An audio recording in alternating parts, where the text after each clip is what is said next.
കാർഷിക വിളയുടെ ഉൽപാദന വിപണന രംഗത്ത് 40 വർഷത്തെ പ്രവർത്തന പാരമ്പര്യവുമായി ബിസ്മില്ല റബ്ബർ നഴ്സറി.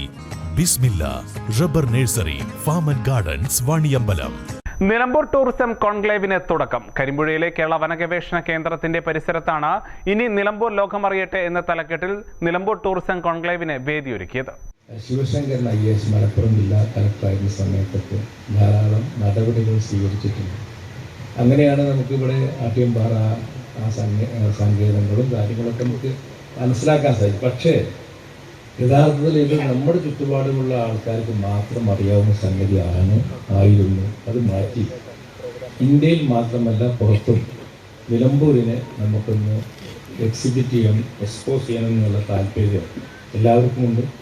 ഇതിന് നമ്മളെ സഹായിച്ചത് അല്ലെങ്കിൽ നമ്മളെ ഉപദേശിച്ചത് നമ്മുടെ കൂടെ ഉള്ളത് ഇപ്പോഴും കൂടെ അത് ഇനിയും ഉണ്ടാകുമെന്ന് പറഞ്ഞിട്ടില്ല നമ്മുടെ നാട്ടുകാരനായ. ആദ്യദിന സമ്മേളനം Nilambur tourism fest chairman PV Abdul Wahab MP ഉദ്ഘാടനം ചെയ്തു. നിലമ്പൂരിനെ കേരളത്തിലും ഇന്ത്യയിലും പുറത്തും പ്രദർശിപ്പിക്കാനുള്ള ഒരുക്കങ്ങളാണ് നാം നടത്തുന്നത്. നിലമ്പൂരിനെ അറിയാനും ആസ്വദിക്കാനുമുള്ള അവസരമാണ് എല്ലാവർക്കും ഉണ്ടാകുന്നതെന്നും അദ്ദേഹം പറഞ്ഞു. നിലമ്പൂരിന്റെ സമഗ്ര ടൂറിസം പദ്ധതിക്കായി ടാറ്റ കൺസൾട്ടൻസി ഉപയോഗിച്ച് 2013-14 തന്നെ ഒരു DPR തയ്യാറാക്കിയിരുന്നുവെന്നും എന്നാൽ പിന്നീട് ആ പദ്ധതി നടപ്പാകാതെ പോകുകയാണുണ്ടായതെന്നും ആര്യടൻ ഷൌക്കത്ത് MLA പറഞ്ഞു. നിലമ്പൂർ നഗരസഭാധ്യക്ഷ പത്മിനി ഗോപിനാഥ്, നിലമ്പൂർ ജില്ലാ പഞ്ചായത്ത് അംഗങ്ങളായ NA Karim, advocate Josmi, Nilambur block panchayat president Bobby C Mampra, KV Ravishankar, Mujeeb Devassery, VA Karim, Paloli Mehboob, V Ummer Koya തുടങ്ങിയവർ പങ്കെടുത്തു. സ്റ്റാർട്ടപ്പുകളെ സംബന്ധിച്ച സെഷനിൽ അശോക് കുര്യൻ പഞ്ഞിക്കാരൻ, വിനോദ് ബാലൻ, അജ്മൽ അബ്ദുൽ വഹാബ് എന്നിവർ പങ്കെടുത്തു.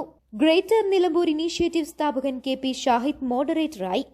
ഹോം സ്റ്റേകളുടെയും ഫാം ടൂറിസത്തിന്റെയും സാധ്യതകൾ എന്ന വിഷയത്തിൽ നടത്തിയ സെഷനിൽ NTU സെക്രട്ടറി KP ജനീഷ് മോഡറേറ്ററായി. HATS president MP Shivadathan, KGP regional manager PD Jayaram, ഉത്തരവാദ ടൂറിസം ജില്ലാ കോർഡിനേറ്റർ സിബിൻ പോൾ തുടങ്ങിയവർ പങ്കെടുത്തു. News bureau, Nilambur.